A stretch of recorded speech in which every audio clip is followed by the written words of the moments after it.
स्मृति जी का सवाल है और इन्होंने पूछा है प्रोटीन ईगॉप के बारे में। 1000 पे इन्होंने खरीद रखा है। 80% से ऊपर का फायदा इस समय, अगर 1000 का प्राइस है तो जरूर इनको हो रहा है। तो अब यहाँ से क्या ये बेच लें इसको और वापस नीचे के भाव पे खरीदें, या बस आराम से लेकर के बैठे रहें। और इनका जो नजरिया है वो सही मायने में लंबी अवधि वाला है, मतलब 5 से 7 साल का है। पहली चीज़ कि ये क्यों इतना बढ़ रहा है इसका अंदाज़ा मुझे नहीं लग रहा, बिकॉज़ लास्ट क्वार्टर में भी रिज़ल्ट तो बहुत अच्छा नहीं था, तो रिज़ल्ट आने के बाद ही समझ में आएगा कि ये प्राइस इतना क्यों बढ़ रहा है। तो रिज़ल्ट का तो वेट करना चाहिए। दूसरी चीज़, लॉन्ग टर्म के हिसाब से देखिए ई गवर्नेंस का प्लेटफ़ॉर्म है ना, तो आप टिन, टैन और बहुत सारी चीज़ें जो टैक्स रिलेटेड हैं या गवर्नमेंट का जो ओवरसी करने वाले जितने भी प्लेटफ़ॉर्म हैं, उन सब में गवर्नेंस का प्लेटफ़ॉर्म जो ओवरसी करता है, बनाता है प्रोटियान के पास। तो प्रोटियान का माइलेज तो बहुत रहेगा आगे जाके, प्लस ये अपने बिज़नेसेस को अभी ओवरसीज़ मार्केट में भी लेके जाने वाले हैं। तो इनके पास है लीवर्स हैं रेवेन्यू जनरेशन के। प्ले होंगे कि नहीं होंगे, वो आने वाले समय में देखना पड़ेगा, लेकिन फिर आप जब जाके देखेंगे प्रोमोटर बैकअप, तो एनएसई बैकअप ऑर्गेनाइजेशन एनएसई के बैकिंग से बना हुआ ऑर्गेनाइजेशन है, तो ना गवर्नेंस का इश्यू होगा कभी, ना नो हाउ का इश्यू होगा कभी, ना आपको कैपिटल का इश्यू होगा कभी। ओनली थिंग जो इश्यू रहेगा, सही अपॉर्चुनिटी कब क्लिक करती है।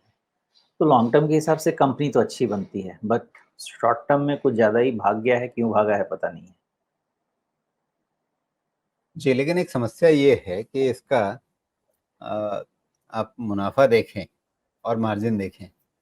मतलब ठीक है, आपके सेल्स में, क्वार्टरली सेल्स में एक ग्रोथ ट्रेंड दिखता है, हालांकि वहाँ भी एक वाई ओ वाई देखेंगे तो स्टैग्नेशन जैसा कुछ है।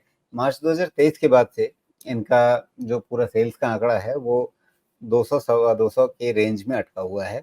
और अगर इनका नेट प्रॉफिट देखें तो वो कहाँ 20-25 से बढ़ते हुए 30 के ऊपर तक गया था, और उसके बाद फिर घट के ये वापस 15 और फिर 20 के नीचे आ गया। अभी जून के रिजल्ट्स आए नहीं है, तो जहाँ सब कुछ ठीक ठाक है, बढ़िया है, अच्छा पेरेंटेज है, अच्छा आउटलुक है इंडस्ट्री में, सब अ, मतलब कोई दिक्कत नहीं है, तो फिर ये प्रॉफिट में कहाँ रोड ब्लॉक है?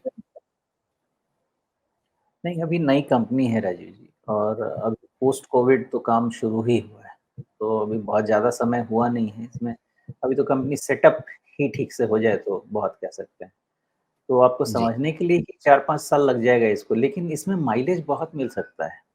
क्योंकि अब देखिए ना, हर चीज़ तो प्लेटफ़ॉर्म पे ही, हर गवर्नेंस प्लेटफ़ॉर्म पे हो रहा है, किसी हाँ, भी लेकिन चीज़ अगर के लिए आप। साल भर पहले आप 32 करोड़ का मुनाफा कर पा रहे थे, 15% का मार्जिन ले पा रहे थे, तो उसके बाद था, पिछले 1 साल में ऐसा क्या हुआ है कि इनका मार्जिन बीच में एक बार नेगेटिव हो गया, प्रॉफिट इनका घट के आधा रह गया? थोड़ा वेग रिमेंबर मैं करता हूँ, इनका लास्ट क्वार्टर, लास्ट या लास्ट बट 1 क्वार्टर में ऑपरेशनल एक्सपेंडिचर एक वन टाइम कुछ आया था, जिसके कारण इनका, हाँ, लास्ट दिसंबर क्वार्टर में, करेक्ट, यहाँ ऑपरेटिंग प्रॉफिट पे नेगेटिव दिख रहा है। ये वन टाइम इवेंट था, जिसके कारण ये हुआ था, ये मैंने पढ़ा भी था, लेकिन उसके बाद फिर they are back on track और मार्जिन इंप्रूवमेंट शुरू हो गया है। तो मेबी उस वन टाइम इवेंट को आप अगर हटा दें, तो फिर ये 10% का मार्जिन वापस अगर 15-18% में चला गया, तो फिर स्टेबिलिटी आ जाएगी।